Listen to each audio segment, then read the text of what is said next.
বাজে ফর্ম মাথায় রেখে শেষ মুহূর্তে বিশ্বকাপ স্কোয়াডে বড় পরিবর্তন।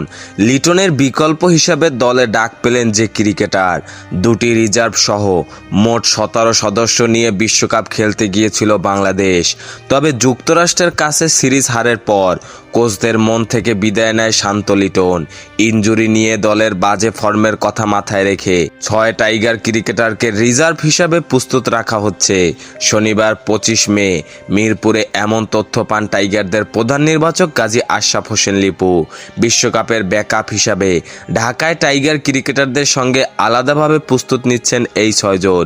বিশ্বকাপের ব্যাকআপ হিসাবে 6 জন হলেন মোহাম্মদ সাইফুদ্দিন, মেহেদী হাসান মিরাজ, নুরুল হাসান সোহান, নাসুম আহমেদ, এনামুল হক বিজয় এবং পারভেজ হোসেন ইমন। তবে ব্যক্তিগত কারণে স্ট্যান্ডবাই তালিকা থেকে নাম সরিয়ে নিয়েছেন সাইফুদ্দিন।